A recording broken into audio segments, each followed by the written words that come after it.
Ready to go, Aniko? All right, welcome everybody. My name is Doug Rogers. I teach in the Department of Anthropology at Yale, and I'm the current faculty director of the program in Russian, East European, and Eurasian Studies. It is a pleasure to welcome you to today's webinar with Aniko Szucs. It's sad that we're not able to meet in person as we frequently do for talks and conversations during the semester, but it's actually enormously exciting to welcome guests and participants from around the world to listen to today's talk and to join our conversation. So it's disconcerting not to be able to see any of you, but I will nonetheless pretend that there is an audience, either virtual or physical, as I do a brief introduction and then let Aniko speak for about 40 minutes. Aniko is a postdoctoral fellow this year in the program in Russian, East European, and Eurasian Studies. She will be back next year in person, we fervently hope, for a second year of her postdoctoral fellowship. Aniko is a specialist in performance studies and East European politics and culture and history. She received her PhD in 2016 from New York University in performance studies. And before that, an MFA from the University of Theater, Film, and Television in Budapest back in 2005. She's an active and prolific dramaturg and scholar across a wide number of artistic and performance domains. While she's been at Yale, she's been writing conference papers, organizing conferences, organizing conference panels, teaching 2 courses that take some of her experience with Eastern European performance and history and politics and memory and situate them for our students in a sort of more global understanding of protest cultures, and invites students who are themselves interested in or experienced with non-East European protest cultures or protest movements to think about what their own experiences mean from the context of Eastern European history. So she's been a wonderful addition to our both our research community and our teaching curriculum over this past year. She is near completing her her book, which is much awaited. It is called Contagious Files: Cultural Memories of State Surveillance in Hungary. And this is at least close to the topic she's going to be discussing a little bit today. Her title is, for today, is Subversive Dramaturgies, Protesting the Illiberal State. Aniko is going to speak for about 40 minutes, and then we will open it up to questions and answers. You're able to click on the Q&A button on Zoom to submit a question. I'd ask that you hold on to your questions until the end. And then you can submit a question online. They will go directly to Aniko, who will be able to pick out ones that seem most useful or answerable to her, and she'll respond to them, and we can sort of follow the conversation from there. If there are internet troubles on any of our ends here, mine or Aniko's, we would ask your patience, and we will be back to resume as soon as the internet returns for us. We're hoping that it's clear sailing though. So without further ado, Aniko, welcome. It's good to see you. And we're ready to hear about subversive dramaturgies. Thank you so much, Doug. Okay, so I think I might need Christina's help here to make me the speaker. Christina, I'm sorry.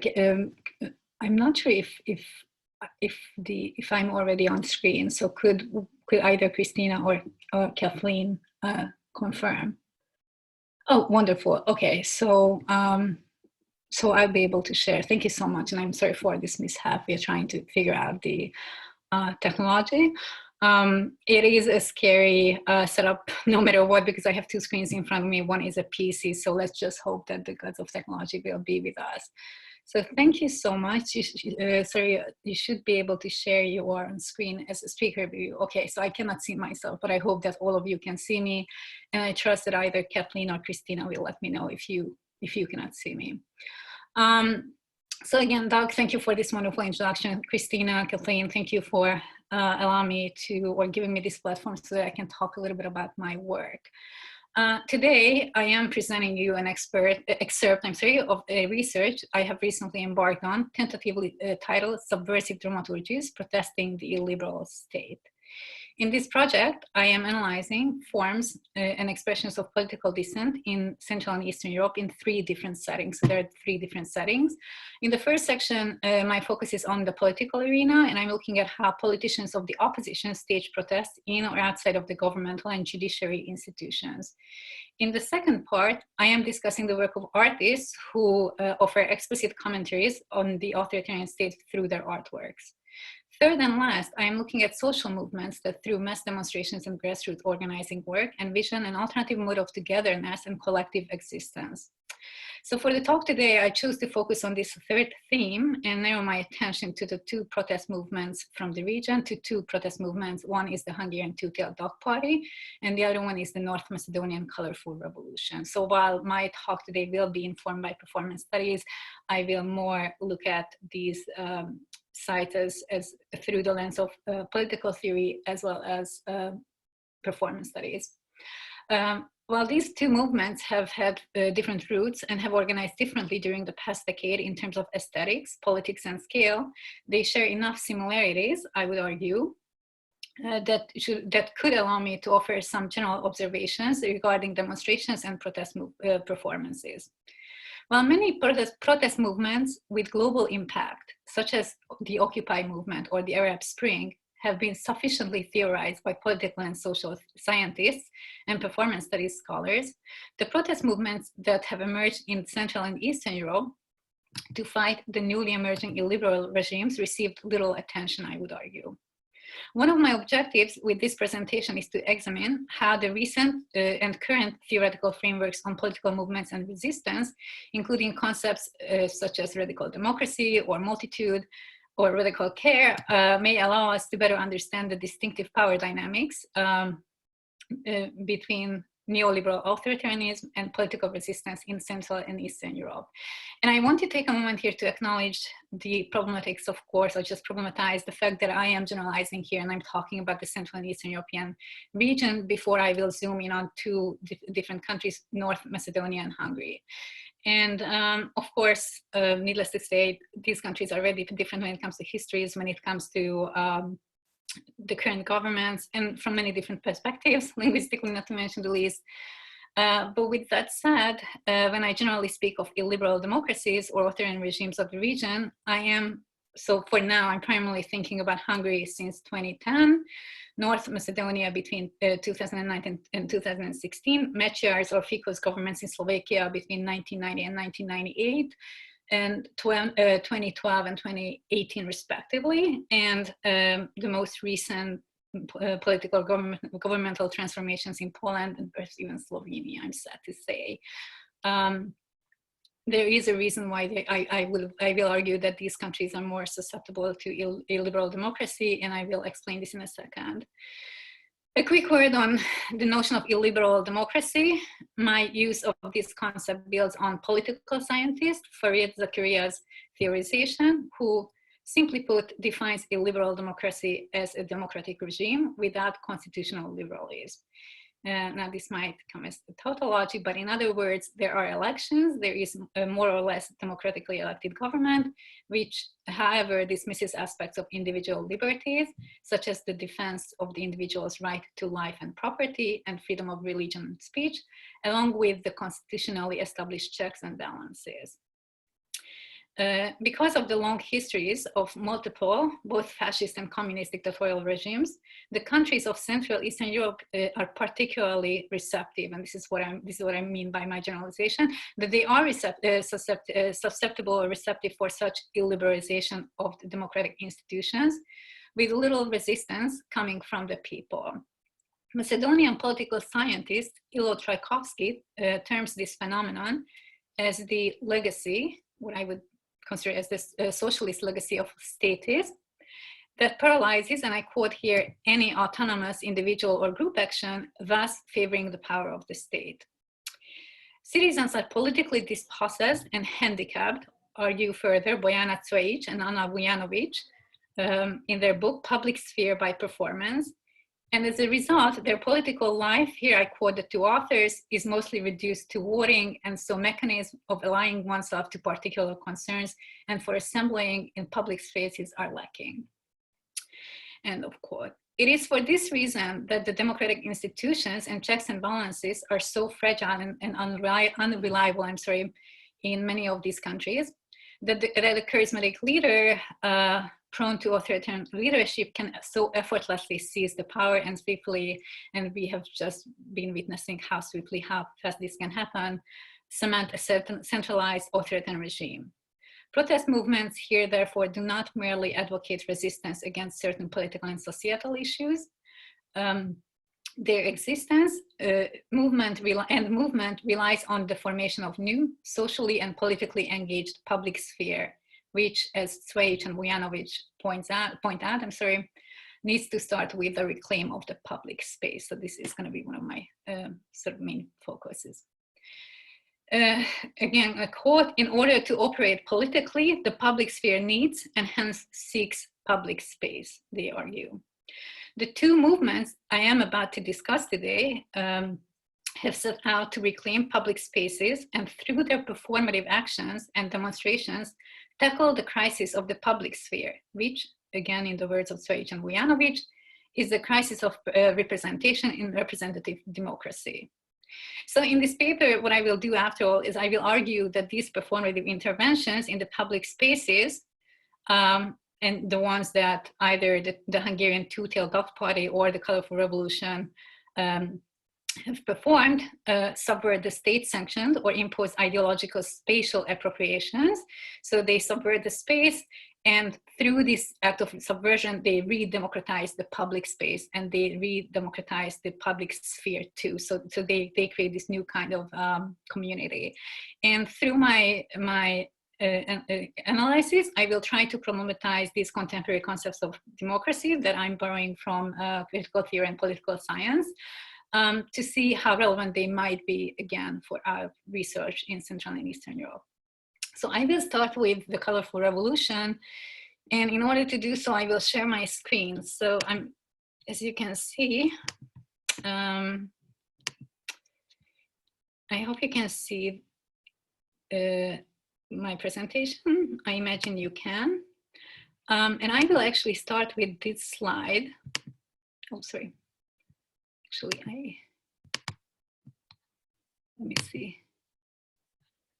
Chat, sorry about this. We're looking at, yes, we can see. Thank you, Kathleen, so much. Okay, so present. Just those of you who are not familiar with the region of North Macedonia. North Macedonia is a country in former Yugoslavia. It is south of Serbia, north of Greece. So strolling along the bank of the Vardar River in Skopje, North Macedonia in the spring of 2016, I felt as if I was walking around an eccentric, kitschy theme park, the Las Vegas of the Balkans. This is an image from my walk.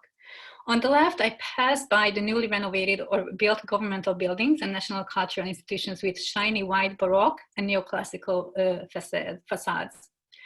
On the right, a row of statues, North Macedonian national heroes and Greek Orthodox priests stared in the air quietly, while melodious instrumental tunes from Richard Clayderman to Albinoni's Adagio were playing from the invisible speakers, and literally you could not tell where the speakers were, intermingling with the tinkling sound of the many water fountains on the path. The excess of multisensorial kitsch felt overwhelming until I reached the Ministry of Foreign Affairs. Here, the atmosphere of the passage suddenly transformed as music faded out, which must have been, of course, a coincidence. And I noticed the colorful paint that covered the neoclassical pillars of the newly renovated building. The uncanny messiness of the sprinkled paint felt strangely comforting and comfortable. It felt like a powerful political statement in this contrived spectacle of nouveau riche wealth and falsified history. Soon I walked into a long march of people wearing colorful t-shirts, carrying rainbow umbrellas, and yelling "Protestarian" or "I protest." And perhaps this is just a quick moment for me to acknowledge or just thank Mariana Cvetkovic and Biljana Tanorovska-Kojavski of Skopje, Mariana from Belgrade, to invite me to critical practice made in Yugoslavia in 2016, or through the year of 2016, which really allowed me to do this research and learn a lot about the former Yugoslavia and also about Macedonian and Serbian cultural politics at large. And just for full disclosure, I do not speak Macedonian, but my friendship with many English-speaking Macedonians, as well as the English and German articles that were published on the Colorful Revolution and the very informative events that I participated in as part of critical practice made in Yugoslavia, hopefully allows me to draw some or just make some observations about the Colorful Revolution. So what is the Colorful Revolution? As you can see this image, that's kind of like, it shows a little bit about it. The conservative nationalistic North Macedonian government initiated the project Skopje 2014 in February 2010 to transform the city center with the renovation of old buildings and the erection of numerous sculptures, a triumphal arch, fountains, a new Orthodox church, the establishment of the Museum of National Struggle, among many other cultural institutions. As in many other countries of the region, and I will try to find myself here that maybe you can see me instead of a D. Let me just, yeah, okay. So as in many other countries of the region, and here I primarily think of examples from Hungary. In Poland and Serbia, the government implemented this project without consulting expert urban planners, architects, historians, and archaeologists. The symbol of this project was the monumental statue that you can see here, the warrior on horse in the central square of Skopje. The new spatial iconography framed a clear ideological message by celebrating, or rather fetishizing, Macedonian male heroes. And here you can see, well, like these are just 4 examples, but there are many others, famous for their strength and triumphant fights. And this is true to such an extreme extent that when you look around in the city, you can barely see any statues of women, and even the women that you can find, the ones that you can see, they're always children on their laps. And just to make my presentation simple, I will stay here, so you'll be able to closely examine this image while I will continue my presentation until we get to my next slide. So the protest first emerged in 2012 when a few architecture students demonstrated against the transformation of public spaces, though other sources argue that these early protests took place as some opposition MPs and journalists were expelled from the North Macedonian Assembly. However, it only turned into a protest movement when on May 5th, 2015, a series of wiretap tapes were released that proved that the government's misuse of power, election rigging, and embezzlement of public money. And this is listed by 2 Macedonian scholars, Josipa Rysankovska and Jasmina Trajkovska. And also that the authorities tried to cover up the killing of a young protester or journalist by the secret police. Now, I will say that based on the conversation that I had with Macedonian people, my impression that it was really this cover-up of a murder that triggered the wave of protests. As a result of the protests, a special prosecution office was established a year later. However, the Macedonian president unexpectedly granted amnesty to the politicians under investigation. That night, the protests immediately restarted in at least 22 cities. It was this latter wave of demonstrations that became known as the Colorful Revolution, since protesters chose to throw paint at the glittery white buildings and monuments of Skopje, of the Skopje 2014 project. It all started on April 13 when protesters ransacked President Ivanov's office. That was followed by the arrest of a dozen people, protesters, many of them university professors, leftist intellectuals, and activists. However, by now, not even the brutal police treatment, and I could read about some really brutal narratives of that night, could scare the protesters away. They met every other day from then on for 3 months in front of the building of the special prosecution and marched through the city holding protestiram sign and chanting Njema pravda, njema mir, no justice, no peace, and coloring the ministries and the triumph arc and turning the warriors on a horse red for a day to commemorate the victims of this regime. And I just want to show you a couple of images. So this is Skopje in 2016 while I spent time there. The organizers handed out paint-filled balloons themselves to invite participants to create art on the plaster walls of the governmental buildings, often at the Ministry of Finance, where the marches ended. The adjective colorful became a metaphor, of course, for the values the protesters represented or cherished to represent: multi-ethnic and multi-religious community. Muslim Albanians and Orthodox Macedonians marched together for freedom and creativity. So during my multiple stays in Skopje, I joined the marches as often as I could.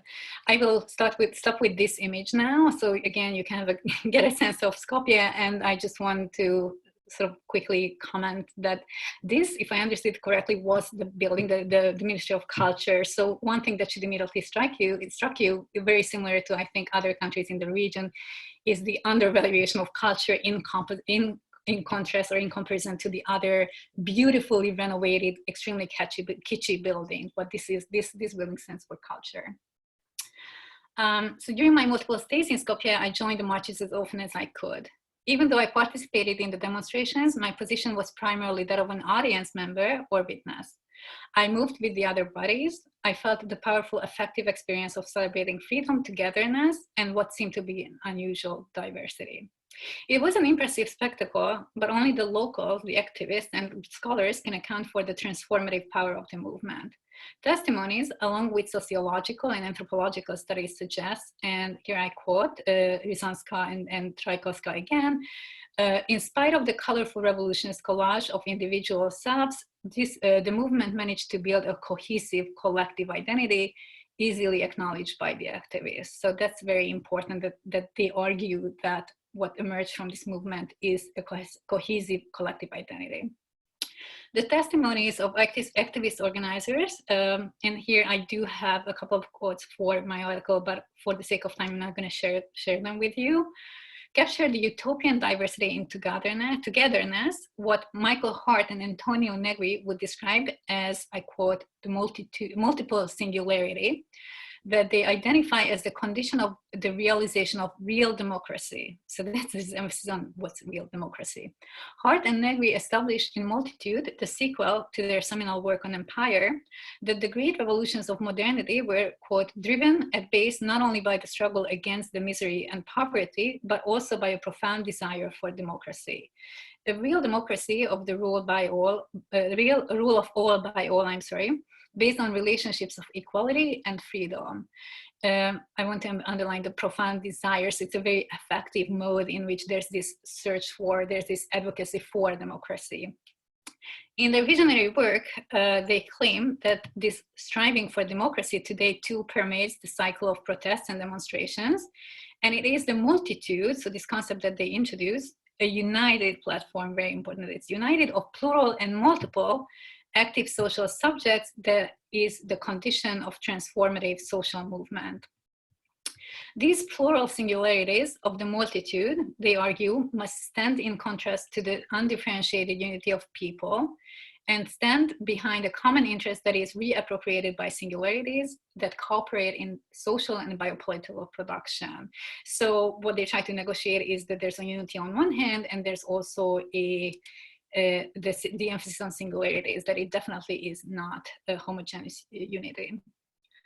While the colorful revolution effortlessly lends itself to a reductionist reading along the lines of Hart and Negri's utopian vision of real democracy, in which Muslim Albanians and Orthodox Macedonians come together as plural singularities.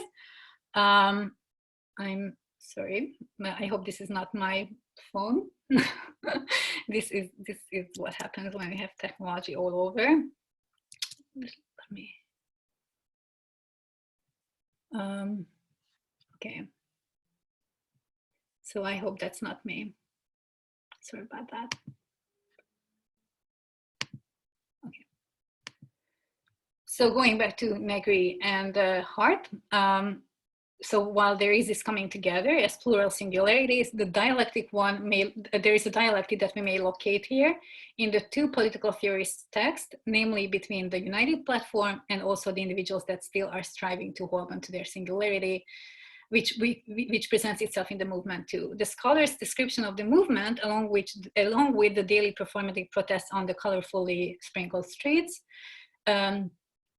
suggests that it would only allow for singularity as long as it could fit into the collectively envisioned and embodied plurality. So there are limits to this singularity, and we'll talk about this later a little bit.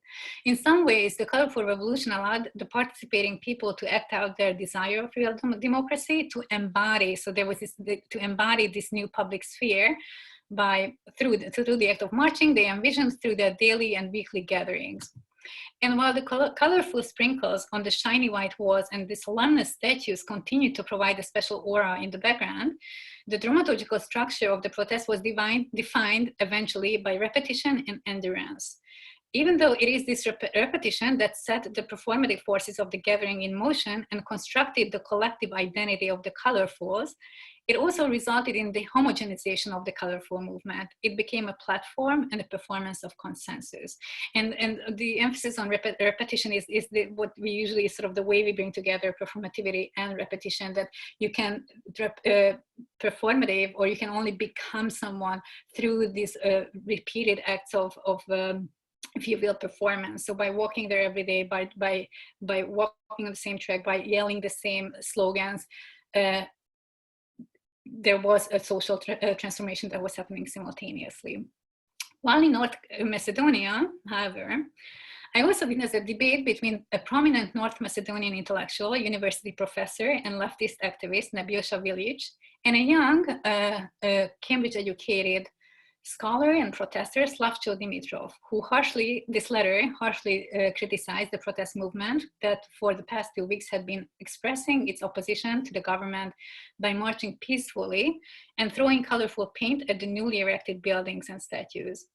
The young intellectual argued that the colorful revolution turned the revolutionary protest into a carnival in which colorful sprinkles disguised the uniformity that's behind the multitude, this collective identity, and it did not allow for dissensus, the acknowledgement of the divided common and the dissenting sensorial experiences.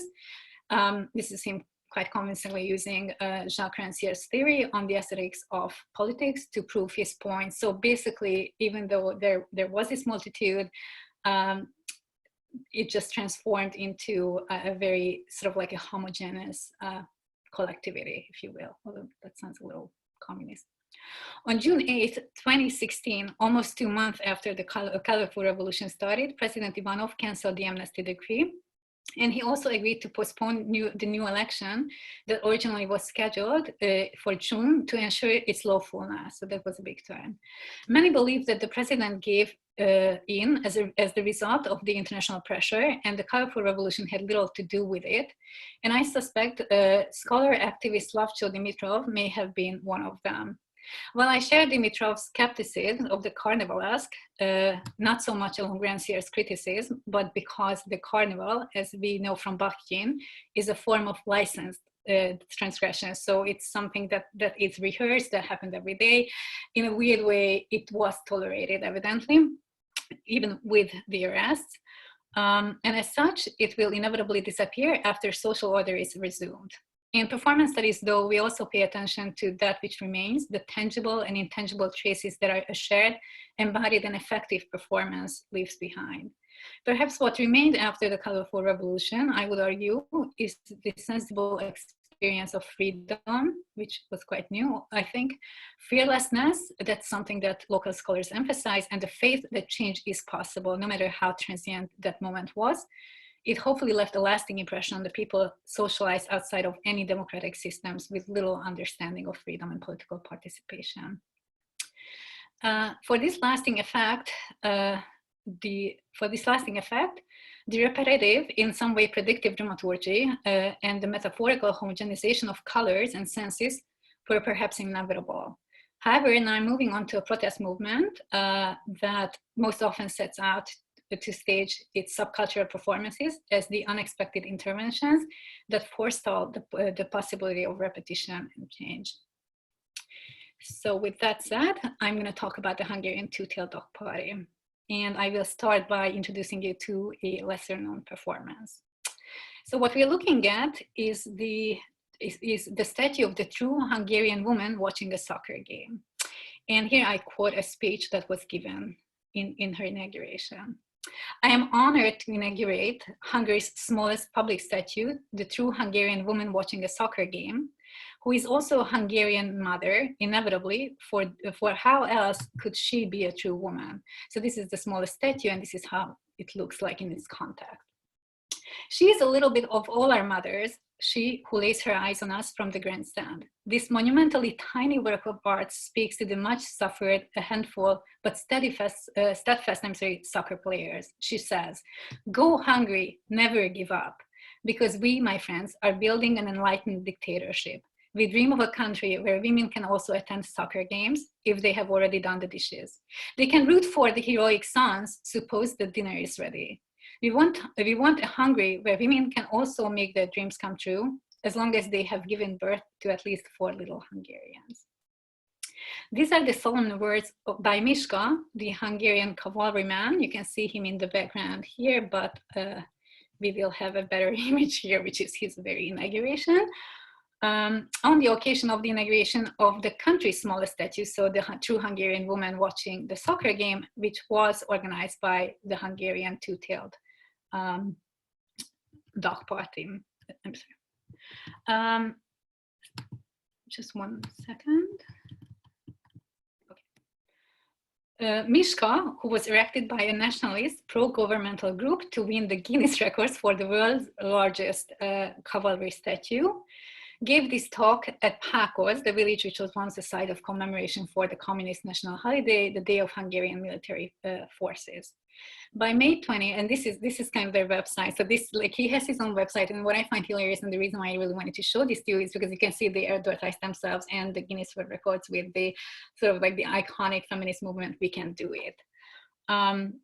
And so by May 20th, unfortunately, the smallest statue of the true Hungarian woman watching a soccer game had vanished. The mysterious disappearance suggests that the guards of Miska found her presence way too threatening and removed her. The statue of Miska, the Hungarian cavalryman, though started out as a private initiation, perfectly fits into the ideological and aesthetic landscape that the conservative Hungarian government imposes on its people. It celebrates nationalism and patriarchy on a monumental scale. It is one of the examples in which the Hungarian public spaces have been remarked yet again, because as we know that communists again, transformed public spaces during the 45 years of its dictatorship. But now the public spaces are being remarked by a conservative government. Just one example, between 2010 and 2020, the Orbán government built a total of 22 soccer stadiums with seats between 5,000 and 10,000 seats. And this number is gigantic for the small towns and villages where these stadiums actually were built. Of course, because our prime minister is quite a big fan of soccer. The Two-Tailed Party was founded by a group of young graffiti artists from a relatively small town, Szeged, from its conception and from its conception set out to perform interventions in the Hungarian public. They have always identified themselves as a joke party, but have only recently started to actively engage in party politics. What the Two-Tailed Party shares with the Colorful Revolution, besides the fact that they both have been protesting against corrupt and illiberal governments, is that their activism manifests itself in many genres and platforms, from protest events to public talks and to grassroots activism. Many of their performances and performative actions, however, are ephemeral and transient, such as the inauguration of the Hungarian woman. They are the reflection of a particular instance of power abuse, and then, just as the regime's abuse, they are soon forgotten, perhaps forever. And this is one important difference that I want to emphasize about the very different temporalities in which these two movements operate. The activism that first made them visible to the Hungarian public was the anti-immigration campaign that they co-organized with the bloggers of Vastagbőr or Fake Skin to counter the Orbán government's infamous anti-immigrant crusade during the 2015 refugee crisis. You all may be familiar with the images of migrants stuck at the Budapest railway station Keleti in the summer of 2015 under horrific circumstances, as the photos circulated in a number of international mediums. Simultaneously, though, the government also launched a quite aggressive campaign that was directed at specifically Hungarian people. This was an anti-immigrant campaign placing populist posters all over the country that seemingly addressed or threatened potential immigrants, such as, and here are a few examples. So as you can see, if you come to Hungary, you cannot take away Hungarians' job, or if you come to Hungary, you have to respect our culture.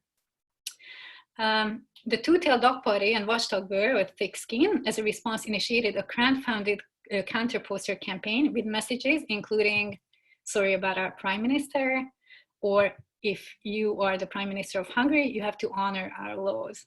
And what's kind of interesting is that the leader of the Two-Tailed Dog Party actually talked about this multiple times, that they received 11 times of the money that they were asking from people all over Hungary. So they could actually launch quite a big campaign with 800 posters all over the country. The Two-Tailed Dogs fought a second poster war with the government in 2016 when Orbán introduced a completely senseless and populist national immigrant quota referendum. So he wanted people to vote about the number of immigrants that may come to Hungary, which of course doesn't make any sense because Hungary is still somehow the member of the EU, which means that there is a quota that we just have to comply with, even still this was kind of a performance of power that he just established, that it is in his control, and he offers this choice to the Hungarian people. In the second anti-immigrant campaign, Fidesz addressed the Hungarian voters, spreading false information on posters that posed different questions, each starting with a rhetorical opening. Did you know? So here you can see 6, I'm not going to read out all of them, but just some of them. That, did you know that it was refugees who committed the terrorist attack in Paris? Or did you know that since the beginning of the refugee crisis, the harassment of women has exponentially grown? Sorry, I will pull this up so that you can see it better. Did you know that last year 1.5 illegal immigrants arrived in Europe? And you can just read the rest. The activist group, in response, again, launched a poster campaign with the title, "Let's Be Afraid Together," and created satirical slogans such as, did you know that an average Hungarian sees, did you know that an average Hungarian sees more UFOs or aliens than refugees in their entire lifetime? Or did you know that hate causes high blood pressure, stress, restlessness, headache, and vascular lesion? And lastly, as long as the people focus on refugees, less needs to be spent on healthcare, less money, of course. As the time of the referendum approached, the Two-Tailed Dogs asked their followers and fans to demonstrate their opposition to the principle of the referendum by spoiling their votes. I'm just going to bring myself back here so you can see me. To demonstrate their opposition to the principle of the referendum by spoiling their votes and submitting invalid ballots. The larger political message they both symbolically and practically formulated was that in such an immoral political system, with such an unethical regime, the most ethical choice one can make is to not participate, and thereby legitimizing the prevalent system. It is for this reason that it came as a shock to many when the Two-Tailed Dog Party changed its name to the Hungarian Two-Tailed Dog Party and entered into the official political scene, or the scene of party politics, in 2018. Again, I do want to underline that there's some, because later when I think about how they conceptualize or how they think about democracy, it is very important that their main message really was that you have the choice to not participate in such a corrupt regime. Their visibility has risen in sync with the increasingly frequent power abuses of the Orbán government.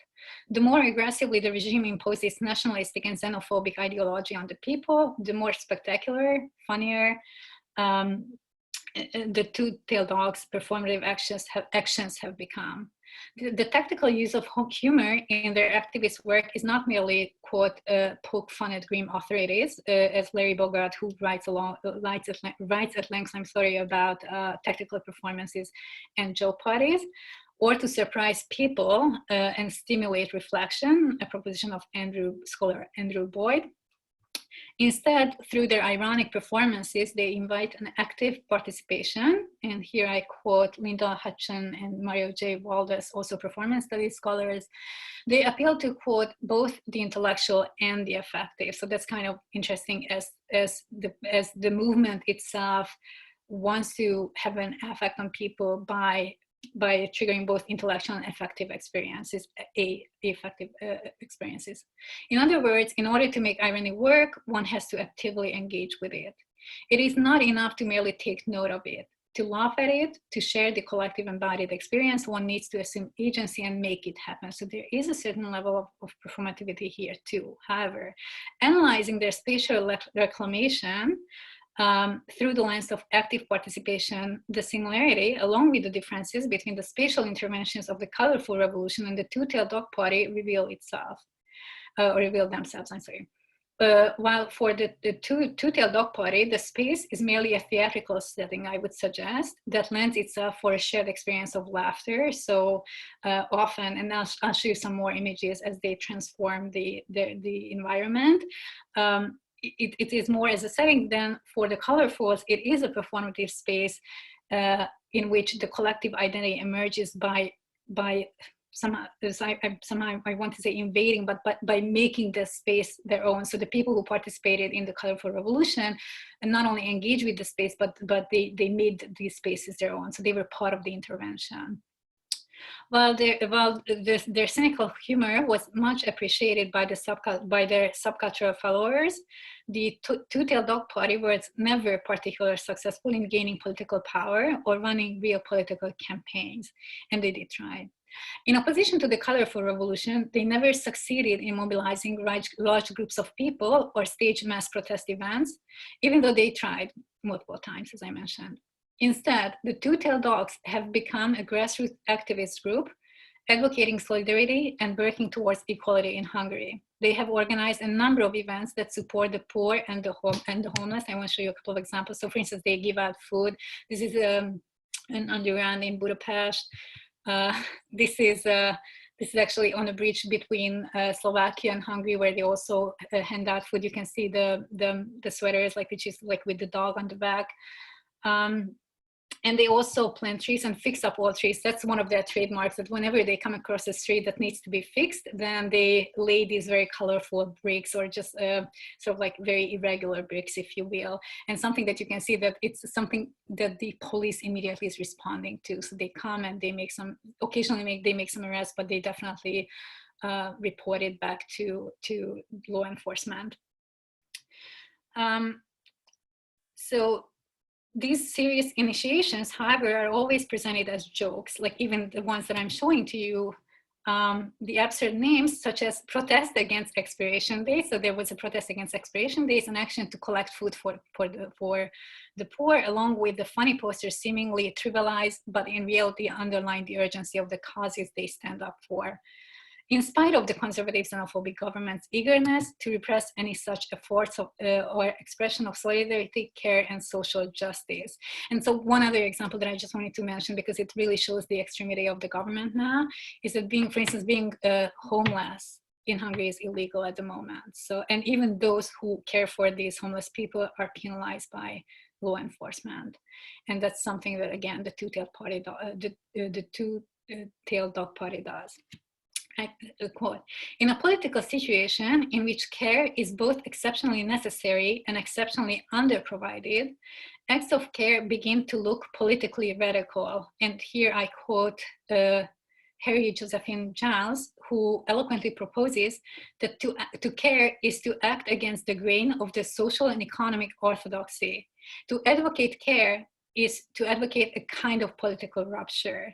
So this is one definition of radical care, a term that started to circulate in critical studies in the recent years. And what we mean by critical care is that in those environments in which caring itself is so suppressed by the state, the moment you perform an act of care, that becomes a political act itself. And even if the performance itself in the end becomes a performance of political rupture. And this is where I see the essential difference between the Colorful Revolution and the Two-Tailed Dog Party, and I will just underline it here as I'm approaching the end of my discussion, but there are other examples that I could bring, that while the Colorful Revolution set out to unite the people, to bring them together on one platform, the Two-Tailed Dog Party is indeed, even through their acts of radical care, advocating for, or at least acknowledging the inevitability of rupture. They do not have a unifying program along which they could recruit followers. There are many different performative events cater many different subcultures and minoritarian communities. Seemingly, the two-tailed dogs are invested in rethinking democracy by making these disenfranchised communities visible and by practicing mutual aid. And yet, their insistence on participating in the general elections too seemingly suggests that they also work towards the recuperation of representational democracy, which would not necessarily be a problem, but it just seems that their larger project is something else. While their performative acts embody a radical democracy, that's another concept that's being used very often these days, that is always, I quote, incomplete and thus always revisable through the formation of politically active citizenry, not confined to parliaments and periodic elections, that comes into being through successful democratic political activism, where citizens see their engagements as contributing to their own society's self-constitution, in contrast to a discouraged and passive citizenry. And this was like this was a quote by Lincoln Dahlberg, who wrote a very, very interesting overview on the concept of radical democracy. So it's kind of like taking control of who will participate and how we will build up this self-grounded democracy, if you will. They subvert their own subversive positions, and I went back to the dogs at this point, by actively attempting to carve out a space in the illiberal democratic scene instead of leaving it behind. So my conclusion quickly is that with this presentation, it was not my intention to assess the efficacy of the Colorful Revolution and the Hungarian Two-Tailed Party dogs movement. It was not my intention either to claim that Negri and Hart's real democracy is any lesser than the radical democracy both movements could strive for within a utopian framework. Instead, through the analysis of their operative modes and public events as performances, I asked what these movements made visible, who might have gained a voice or representation in and through their performative actions. In many ways, the North Macedonian Colorful Revolution and the Hungarian Two-Tailed Party are similar. They both organize on multiple platforms and in multiple communities, including grassroots organizations and the political arena of governments and local governments. And through performances of interventions, they both set out to reclaim the public spaces ideologically appropriated by the illiberal states. The Colorful Revolution had a list of objectives from its inception, mainly to force the corrupt politicians to resign and press for new political elections to reconstitute the country's democracy, thereby following a structured, in some ways predictable dramaturgy to see through their goals till the very end. The Two-Tailed Party, on the other hand, never had such a specific agenda, perhaps until recently.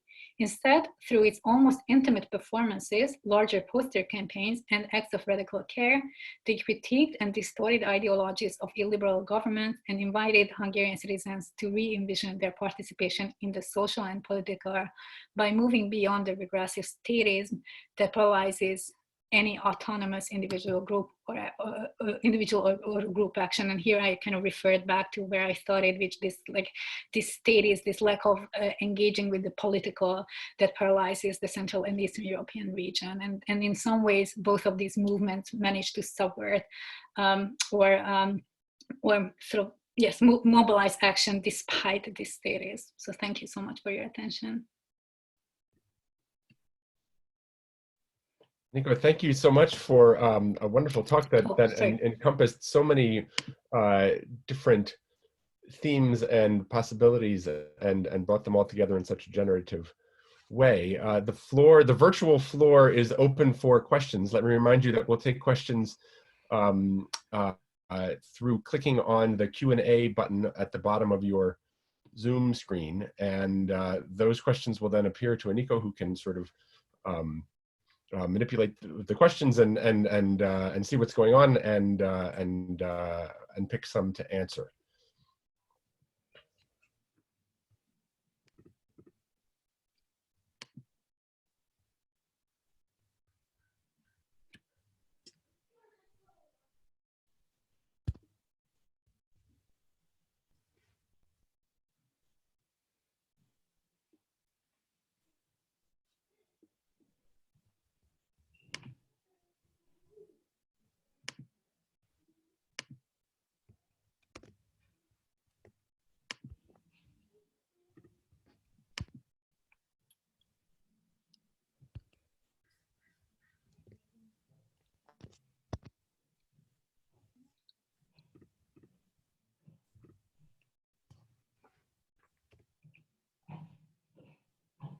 Okay, so we can see that Mito raised his hand, but I think you need to type in questions. That's my understanding of how this works. I think that's correct. I'm frozen here, so you may lose me. Yeah. I mean, we went a little bit over time.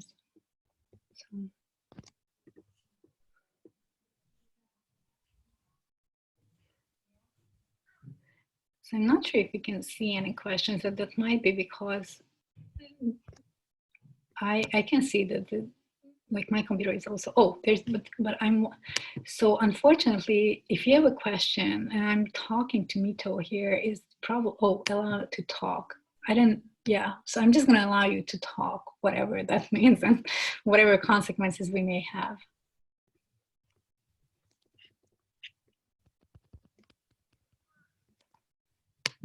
Oh, I see it now.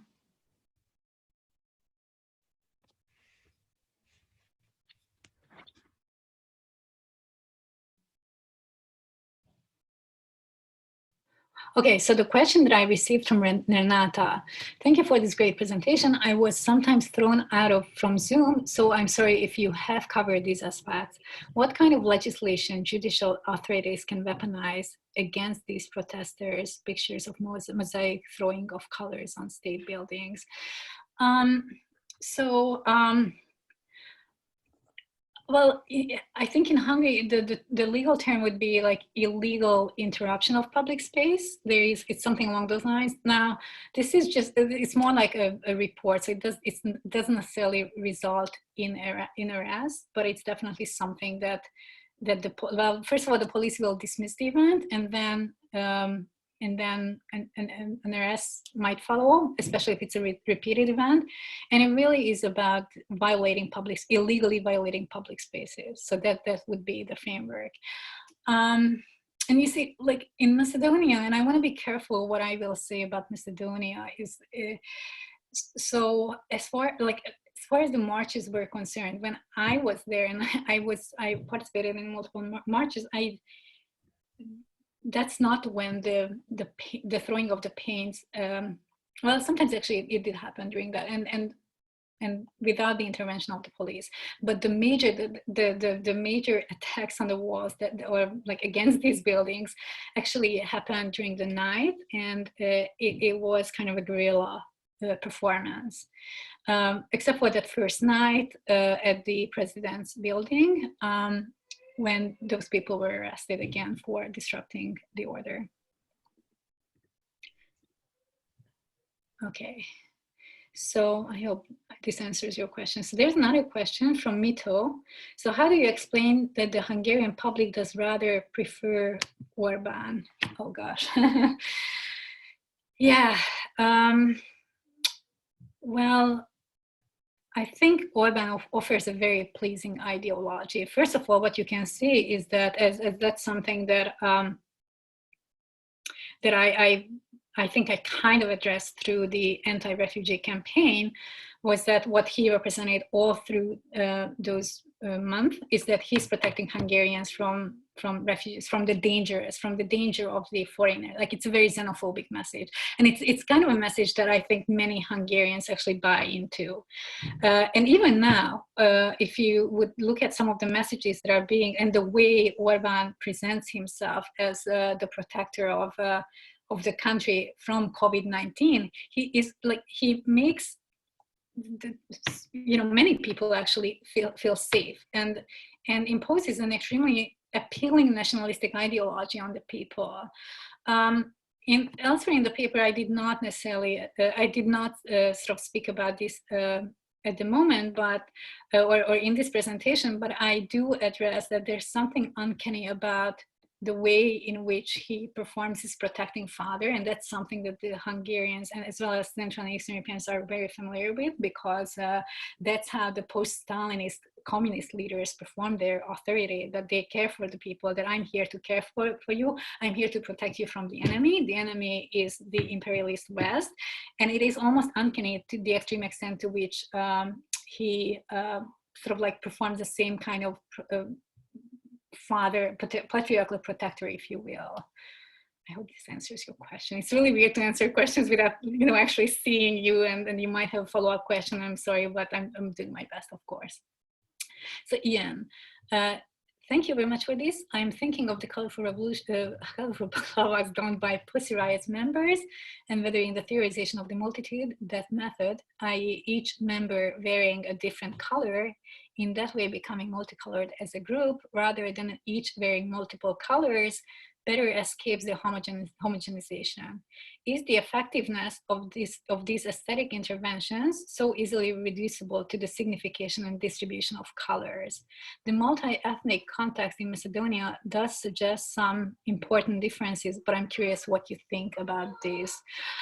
Oh gosh, I think that's such a good question. It's something that I've been really struggling with, because I feel that the colorful as a metaphor is something that's being mobilized again and again in different protest movements. We can see that. Now, of course, okay, so it's very important to establish that it's being mobilized very differently in the Central and Eastern European region. Of course, being colorful, being inclusive, being diverse is extremely different here. Because of the different political processes that preceded the current moment, but also because of the different populations. And so to answer your question, when I speak about homogenization, I want to keep it as a metaphorical process that, and this, I think this is where the multitude is really interesting, and the strange thing about it, that it is not utopian, or not as utopian as, say, radical democracy, because the multitude suggests that we don't have to be the same in order to stand up for, like, in order to have this collective conscious, or to become that community that can stand up against the, say, an illiberal regime.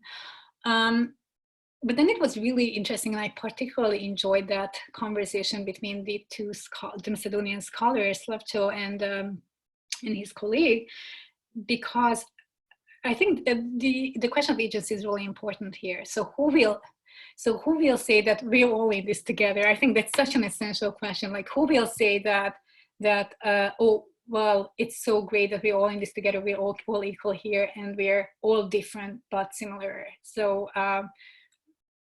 I guess this is how I would want to problematize the question of homogenization, and of course how it looks from the outside. Now, one last thing I want to add to this is that I think for political protest movements that have very specific goals, like that have, like, the colorful revolution needed to make this change of the regime happen, and then you do need that unified platform. There's no doubt about that. At the same time, thinking such unifying platforms in the 21st century that somehow will frame this way all equal in a weird way is a very complicated and very sort of like a little regressive perspective, I would say. And gosh, we could talk about this more, because that's something I'm also thinking about a lot. Okay, I think I answered all the questions, and I think it's, yeah. I think that's great. Sorry to disappear. Now you're back. I'm back. And it sounds like I missed at least part of the question that I was going to ask. There's I see a question from Renata here. Do you want to take a peek at that one? So P.S. one additional question, if you have time. Do the two-tailed dog, I'm sorry, not god, dog. So that's why we see the dog with the two tails. Do they manage to have these billboards hanging there for a long time? Any gestures of taking these posters away, or reluctance to sell these billboards? Oh yeah. Eventually, so what happened eventually, that Orban, of course, has his own oligarch at this point, very similar to Putin's oligarch, and eventually all the billboard stands just belong to one of Orban's people, and it has become a lot more difficult to buy the spaces for these billboards. But what was interesting though is that I saw more examples of people wanting to scratch the anti-refugee billboards than than the ones that were protesting Orban's xenophobia. Yeah, I think they were kind of welcomed. Elena, hi. Thank you for the wonderful. Thank you. I'm very interested in your conceptualizations of performing active care as a tool for making marginalized community visible. I would like to hear more examples of active care performed by the Two-Tailed Party. Is there a perception of the state as the main care provider in contemporary Hungary? If so, does providing active care also signify the intervention into the space monopolized by the state, which simultaneously makes visible the state's failure in performing its function? So a little bit, I want to tie this question back to the communist legacies that or state socialist legacies that I was mentioning earlier, which we definitely live where I mean, I'm sort of like bicontinental at this point, but my heritage is definitely in a country that still has the mentality, and I can speak for instance, the theater community, which is very much negotiating this challenge these days, that the state should be the provider and state should be the one that takes care. Now, if you look at, for instance, like again, it's so interesting to reference what's happening today at this particular moment in relation to, for instance, COVID-19. Hungary is one of the countries that pays the least unemployment to the people who lost their jobs, and there are many, many people who lost their jobs. And yet, so there is this, so the tension that I want to shed light on is that I still stand by my comment earlier that Orban does perform this, like the caring, like the one who provides, the one who protects his people, the one who you know, to provides for his people in a very archaic and paternalistic way. So I still stand behind that statement, but practically that this providing is very limited. And I also, and that's something that I think, unfortunately, we do see in many countries these days, especially countries that are going down on this extreme right or illiberal road, but even in the United States, and it's very complicated to describe what's happening there, but that certain certain people do not deserve our care. There's an ideological framework that suggests that certain people just don't deserve our care. And in those cases, Orban just like kind of shamelessly, really shamelessly, sort of like pulls away. Again, another example that he just let many chronically ill people like go home. So Hungary is one of the few countries where we did not have new hospital built, but chronically ill people had to go home because those are not the people that Orban will care for.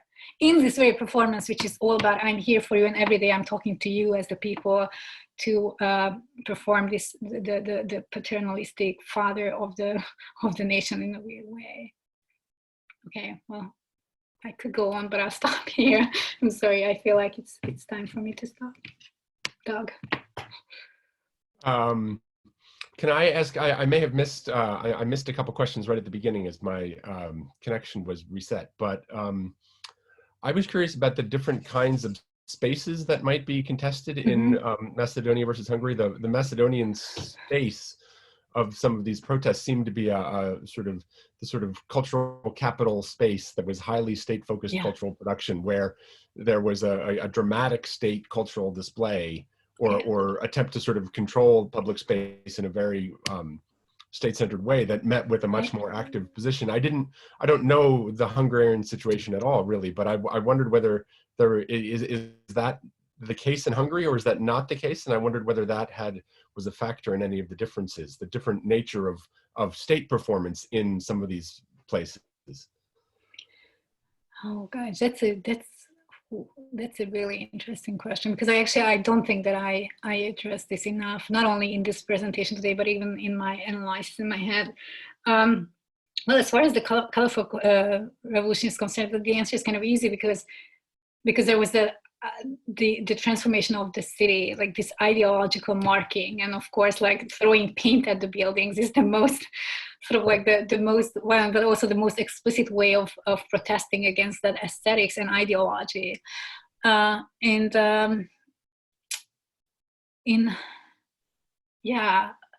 I think in Hungary, it's almost the opposite is happening, especially if you look at the Two-Tailed Party, because, and that's why I want to think in terms of different theories and different concepts of democracies, because what the Two-Tailed Dogs do is that they find these like shabby streets, which I would argue that they are a reflection of certain ideologies, to the extent that, well, there are certain parts of the cities, there are certain streets that deserve our attention, that deserve our renovation, and others that we just don't care for. And so that's where these are the spaces that the Two-Tailed Dogs kind of invade and then just fix up, and then they plant trees there. So it's something that's very playful, but it's also very, like, it's weird that the playfulness and the care, it's the care that becomes subversive in those instances. So what the Two-Tailed Dog does at the end of the day is it's kind of like a construction, whereas the other one would be a deconstruction in some ways. I mean, yeah, I was very struck by the difference of the images of the very careful multicolored mosaic on the sidewalk, and the sort of chaotic splatter in the first case. That's such a good point. I'll take note of this, because they do reflect on the larger ideological frameworks. And I will say that there are a couple of small towns and villages that actually undid this the laying of these colorful bricks.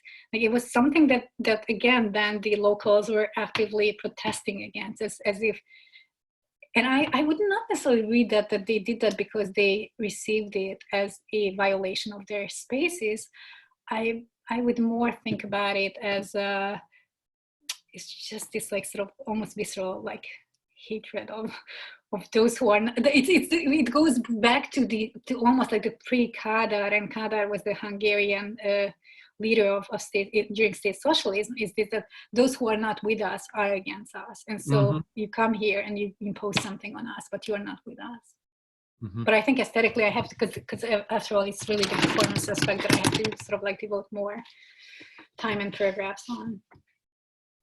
Thank you. Any other final questions before we thank Aniko? All right, well, thank you everybody for tuning in from wherever you are. Thank you to Aniko for a wonderful presentation, and we look forward to hearing from you more. Thank you everybody for joining. Stay well, stay safe, and we will be back with more. Thank you. If not in the next weeks, then as the summer and the next academic year unfold. So thank you, Aniko. Thank you, everybody. Have a good afternoon. Bye.